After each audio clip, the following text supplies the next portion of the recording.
ETF index mutual funds నేర్చుకుని stock మార్కెట్లో రాణించాలనుకుంటున్నారా? వెంటనే ఈ నెంబర్కి కాల్ చేయండి.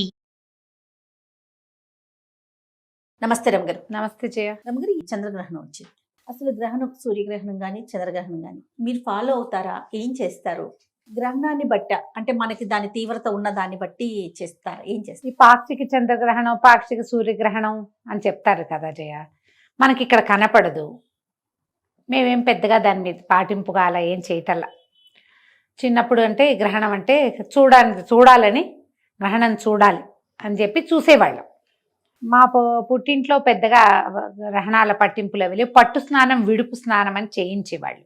గ్రహణం పట్టగానే స్నానం చేసేవాళ్ళం. స్నానాలు చేయటం అందరం.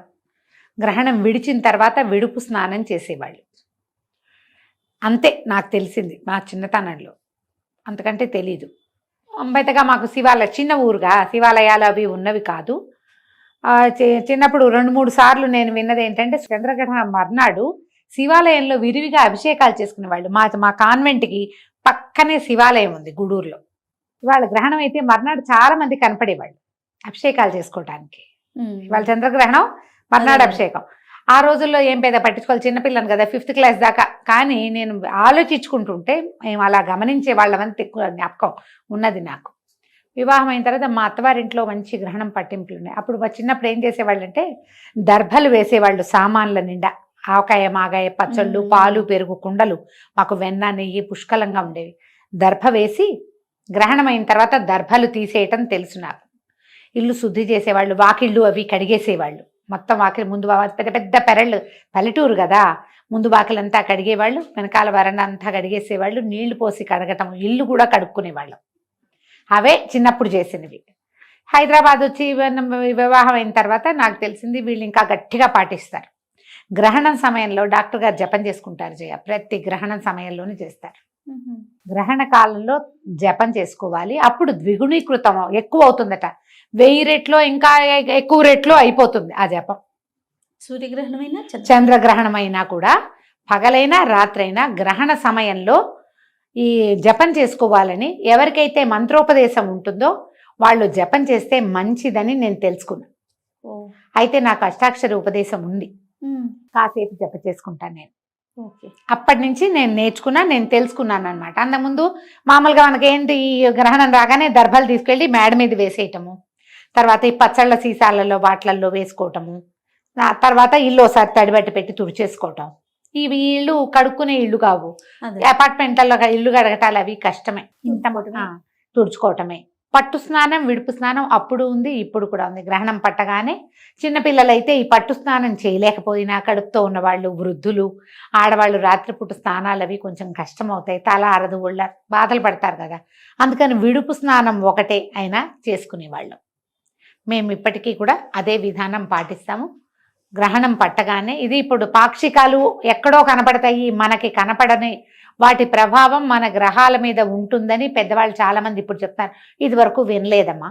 ఇప్పుడు బాగా మనకి సోషల్ మీడియా పెరిగాక చెప్తున్నారు జ్యోతిష పండితులు. వాళ్ళు చెప్పింది వినాలి కదా, మరి మనకు తెలియదు కాబట్టి. పాక్షికం వాటి ప్రభావం మన మీద ఉండదు, ప్రత్యక్షంగా ఉండదు. కానీ మనకి ఇక్కడ గ్రహణం కనపడేది కనుక ఉంటే ఎవరైనా సరే దీనికి కుల విచక్షణ అలాంటిది ఏం లేదు. వాళ్ళే చేయాలి, వీళ్ళు చేయకూడదు, వీళ్ళకి అక్కర్లేదు, ఏముండదమ్మా, అలా ఉండదు. మనం ఎవరమైనా అవే సూర్యచంద్రుల కింద ఉంటాం మనం, అంతేగా. అవే గ్రహాల ఆధిపత్యంలోనే మన కథలు నడుస్తాయి. ఎందుకంటే గ్రహాల ఆధిపత్యాల వల్లే మనకి సముద్రానికి ఆటుపోట్లు వస్తాయి. పౌర్ణములు, అమావాస్యలు అంటే మనకే వస్తాయా? పాటించే వాళ్ళకైనా, మిగిలిన వాళ్ళకి పౌర్ణమి అమావాస్య కాదా? అవును కదా, అందరికైనా అందరికీ సమానమేగా. గ్రహణము అనగానే మనకు ఒక విధానం ఉంది మన దేశంలో.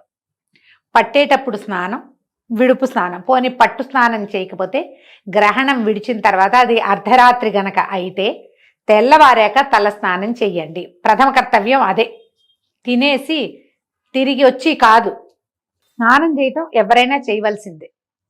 ఇందులో ఇప్పుడు నేనైతే చెప్పలేను, కానీ పెద్దవాళ్ళందరూ చెప్తారు కదా, ఈ 4 రాసుల మీదకి వచ్చింది, ఈ 5 రాసుల మీద, ఈ 2 రాసుల మీద. ఎవరెవరి రాసుల మీద ఉన్నా ఉండకపోయినా శివాలయ దర్శనం చాలా మంచిది. చంద్ర గ్రహణం అయ్యింది ముందు రోజు, మర్నాడు పొద్దున్న నెత్తి మీద నీళ్ళు పోసుకోండి, ఏ రోజైనా పర్వాలేదు. నూనె రాసుకుని నెత్తి మీద రుద్దుకోవటం అని కాదు, తల వాష్ చేసుకోండి, షాంపూ చేసేసుకుంటే సరిపోతుంది. శివాలయం పొద్దునో సాయంత్రమో మీ కుదిరికని బట్టి ప్రతి వాళ్ళు శివాలయ దర్శనం చేయవచ్చు, మంచిది. మా శివ దర్శనం మంచిది. ఒకవేళ మనకే ఏదైనా ఉందని మనం వింటే గనక మనకి ఈ సమయంలో అభిషేకాలు చేసుకోవడం లేదా జపం చేయటము లాంటివి ఏం తెలీదు, మీ పేరుతో ఒక శివాలయంలో అభిషేకం చేయించుకుంటే మంచిది. సాధారణంగా ఎవరైనా పాటించగలిగేవే. మనకేం చెప్తారంటే జయ, చంద్రుడు మనఃకారకుడు, మనస్సు మీద చంద్రుడి ప్రభావం ఉంటుంది.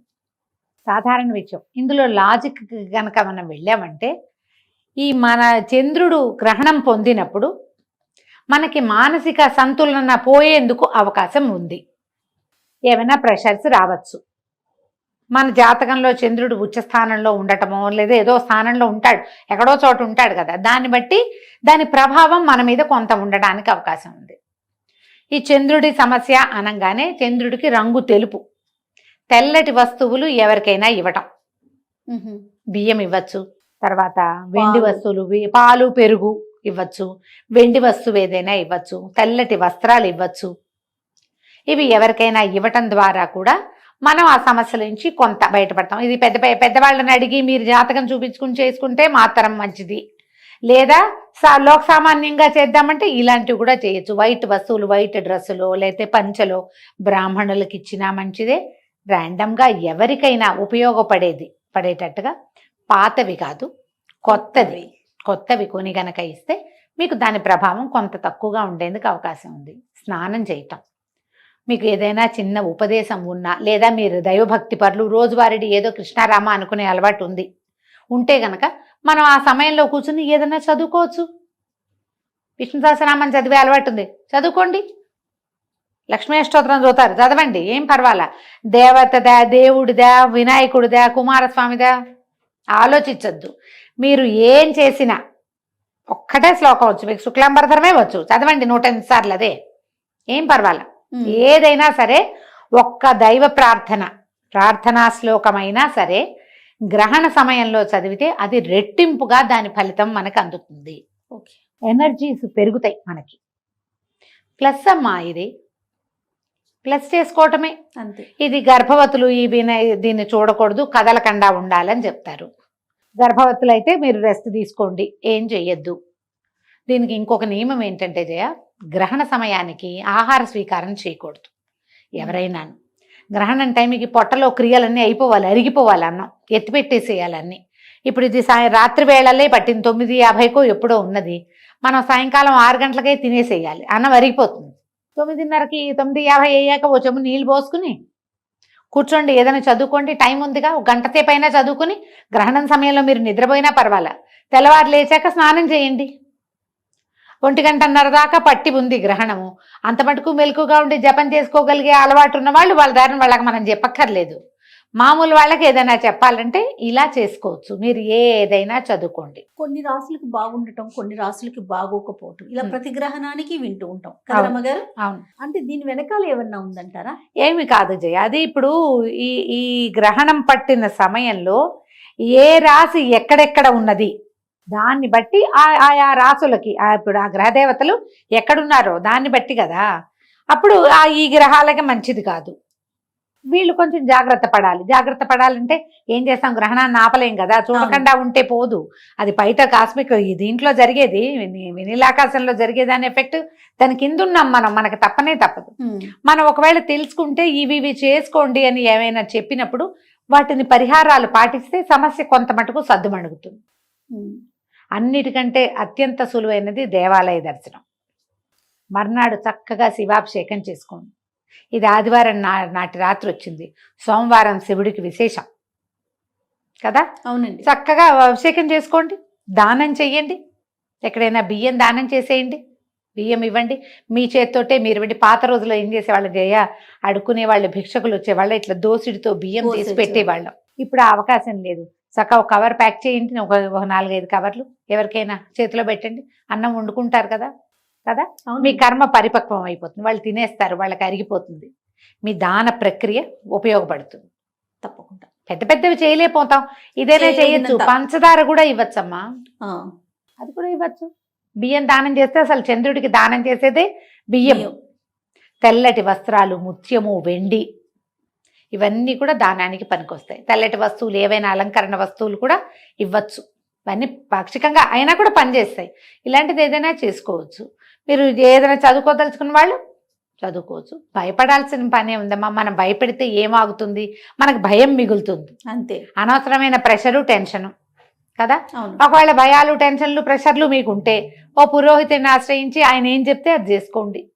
అంత లేదు ఊరికే కొంచెం అనుమానం, ఇది చేసుకోండి. దానికి మనకి ఏం చేయాలనేది కూడా మనం చెప్తా ఉన్నాం కదా చెప్తున్నారుగా రమగారు. పెద్దవాళ్ళంతా ఆ, చెప్తారమ్మా. సో చేసుకోవటమే. చేయగలిగినంత చేసుకోగలిగినంత. చేసుకోగలిగినంత చేసుకుంటే కొంత మటుకు దాని ఎఫెక్ట్ లో నుంచి తగ్గుతాం మనం. ముందు మనసు ప్రశాంతంగా ఉంటది కదా ఉంటుంది, గారు. ఉంటుంది. ఓకే, ఇది ఉంది నాకు, నా రాశికి ఇది జరుగుతోంది, దానికి పంచదారో బియ్యమో ఇవ్వాలి. ఇచ్చేసామనుకోండి ఏదో ఒక తృప్తి, అది ఒక తృప్తి, ఒక తేలికపాటు అనిపిస్తుంది. ఒక దేవాలయానికి వెళ్ళాం, ఓ దర్శనం చేసాం, ఒక అభిషేకం చేసుకున్నాం, ఒక క్షేత్ర దర్శనం చేసాం. ఇలాంటిది ఏదైనా చేస్తే ఈ ఎఫెక్ట్ లో నుంచి కొంత తగ్గటంతో పాటు ఈ చేసిన తాలూకు ఫలితమేమో మనకి ప్లస్ అవుతుంది. పాజిటివ్ ఎనర్జీ కదా, దాన్ని సొంతం చేసుకోండి. అంతకంటే పెద్ద హైరాన్ పడక్కర్లేదేమో అని అనుకుంటున్నాను. తప్పకుండా రమగారు. నమస్తే. నమస్తే జీ.